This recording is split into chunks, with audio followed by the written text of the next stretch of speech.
E o Supremo Tribunal Federal decidiu por 6 votos a 5 pela validade dos embargos infringentes para 12 réus condenados no processo do Mensalão e terão direito a um novo julgamento. Esses embargos são recursos que permitem a réus condenados em decisões muito apertadas obter uma segunda chance com um novo julgamento. E entre os beneficiados que poderão ter penas reduzidas estão o ex-ministro José Dirceu e o ex-tesoureiro Delúbio Soares. Por isso eu convidei o Délio Prates, que é da Transparência Capixaba, e também o professor Caleb Salomão Pereira, que é professor de Direito Constitucional da FDV. Obrigada pela presença de vocês. E vamos tentar entender, né? Eu acho que explicar para a nossa população, porque primeiro, a primeira sensação que tem, geral, nas redes sociais, é de que no Brasil temos aí que tudo acaba em pizza. Mas que visão, que avaliação você faz desse processo? Bom, eu já esperava que houvesse o duplo grau de jurisdição, que fosse concedido os embargos, mesmo que apertado e mesmo com a rua clamando por condenação, quero ver sangue, quero ver os réus presos. A gente não pode deixar de considerar que os réus, né, eles têm direito a todos os recursos e é preciso que o Estado democrático assegure aos réus em ações penais primárias, né, e dentro do STF, pelo menos 2 chances, né, porque senão eles seriam julgados em uma instância e seriam condenados ou absolvidos e mais nada. Né? Então, está sendo assegurado o que está sendo assegurado a eles é o duplo grau de jurisdição para que eles possam ter um novo julgamento e, assim, ter uma condenação de forma definitiva e incontestável. Mas um julgamento num mesmo tribunal e, na maioria, pelos mesmos ministros, apenas alguns que foram substituídos. Isso. Quer dizer, acaba sendo um pouco contraditório. Isso é uma contradição da própria sistemática interno, do processo, né? Da própria sistemática do processo. Porque a última instância brasileira, que é o Tribunal Constitucional, o STF, vai fazer o julgamento de uma ação penal primária, tá? E vai reanalisar isso no caso das votações que tiveram 4 votos em sentido de absolvição. Mas agora, é bom para a cidadania que haja isso, porque assegura tanto a esses réus que já estão condenados publicamente, né, como a qualquer outro cidadão o mesmo direito. Eu acho e como que é que fica essa análise com relação, até ontem o ministro Celso de Mello deixou muito claro com relação à questão da opinião pública. A pública é uma decisão tomada por pressão das ruas. Como um ministro deve se comportar perante a isso? Outros também, na semana passada, fizeram menção a isso. Enquanto outros que foram contra o embargo infringente, já colocou que como que a população vai ver o tribunal? Como que deve ser essa avaliação? Bem, eu acho que a população foi levada a uma espécie de engano. Teve aí um movimento muito forte de levar a crença de que a situação estava praticamente decidida e que ia haver prisão agora dos condenados, né? O STF não inovou em nada. Ele manteve a tradição dele de ser uma corte garantista. O que é isso para o nosso auditório?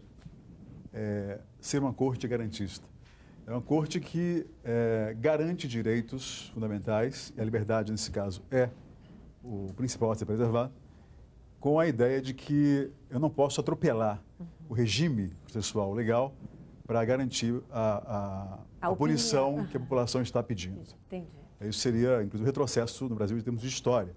Então, a corte ela cumpriu o papel dela. Quer dizer, ela vem numa história de garantismo penal, de assegurar a defesa da liberdade contra qualquer tipo de abuso. E, nesse caso, haveria, sim, uma espécie de abuso, negar às pessoas o direito de revisão da condenação no próprio tribunal.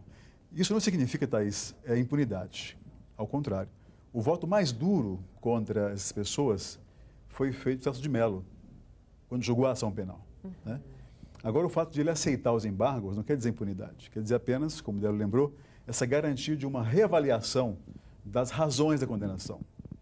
Até o ministro Barroso, na semana passada, ele trouxe uma coisa muito individual, colocando a questão, se fosse o seu filho, né, que tivesse direito a um novo julgamento, você não permitiria isso? Ele foi bem profundo nessa situação, mas porque a gente vem num momento de que a população tem pedido, mas por muitas vezes também não tem não está sabendo de fato o que pedir, né, Délia? A gente vem acompanhando isso. Eu acho assim, eu acho que por mais que o ministro do Supremo Tribunal seja técnico, ele não está alheio ao que está nas ruas. Ele é um cidadão, ele é uma pessoa que convive como todos convivemos em sociedade. Sim. Então, eles têm uma influência e a opinião pública tem um peso, mas não há que se negar o direito, né, a técnica de ter o duplo grau. O caso do Celso Mello foi emblemático, no sentido de que, quando votou pela condenação, ele foi muito áspero, ele foi muito duro.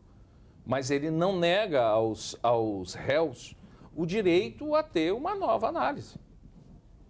Pode ser que se absolva, pode ser que se diminua a pena, pode ser, mas é necessário de assegurar a cidadania brasileira. Nós lutamos tanto por democracia, nós temos que assegurar uma visão democrática. Eu, por mim, condenava todo mundo, mas a gente não pode deixar de ver o lado que daqui a pouco somos nós que podemos estar sendo julgados, e eu vou querer ter para mim o duplo grau de jurisdição, como o ministro assegurou para eles. E eu vou trazer uma questão, e acho que é isso que vai acontecer. Estávamos falando aqui antes de começar o programa, que pode durar 1 ou até 2 anos esse novo julgamento.